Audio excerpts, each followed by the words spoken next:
Our first LOS asks us to evaluate and explain past performance using ratio analysis. So, how do we use our ratio analysis to explain past performance and how it ties up with the stated strategy of the company? Well, of course, what we're going to look at is things like key ratios, how have they changed and why have they changed to pay off interest and principal, the better the credit rating you'll receive. So they look for the size of the company, they look at the product diversification, i.e. different industries that we're involved in.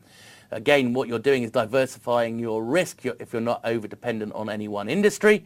And they look at geographical diversification. Again, if we're supplying more than one market, we're less dependent on the performance of one particular market, and as a result our earnings and cash flows are more stable. Now, next thing is our operational efficiency. And of course we'll see ratios being used here to establish our operational efficiency, such as things like return on assets, operating margins, things like EBIT over sales, of course, in there, and EBITDA margins, EBITDA over sales. And remember, EBITDA is just operating profits before depreciation and amortizations. The argument is these two items are fairly volatile. If you exclude them, number one, you've got a more stable margin. Number two, it's close to cash because depreciation and amortization are non-cash items.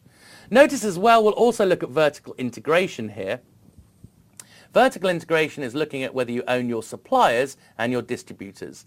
The idea is if we do, we're more operationally efficient because we're not going to have to pay a profit to our suppliers, we're not going to have to pay a profit to our distributors. Then our margin stability. So we've looked at some of our margins in step 2 in operational efficiency, but then we're also interested in how constant they are over time. The more stable our margins are, the more stable our earnings are, the more stable our cash flows are, and of course therefore we have a better probability of making our interest and principal payments when they fall due. So we're looking at margin stability here, the idea of more stable margins, better credit rating. Then of course finally with our credit scoring, they're going to look at our existing leverage. So they're going to look at coverage ratios of operating earnings, EBITDA coverage, and they're going to look at some types of free cash flow coverage. Remember our classic coverage ratios were things like EBIT over interest, our safety ratios, looking at how comfortable we're meeting our interest payments. You might want to look at, rather than EBIT, maybe a better measure is to look at CFO over interest. Or even better than CFO, maybe free cash flow to equity over interest.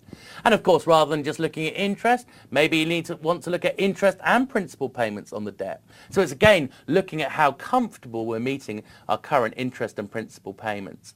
Okay, and you can see that's a very critical part of the rating formula. The other thing that of course we'll look at is cash flow to interest expense, as we mentioned, and also we'll look at things like total debt, some of our solvency ratios, total debt to equity, total debt to debt plus equity, etc. Now our next LOS asks us the use of ratios in equity screening.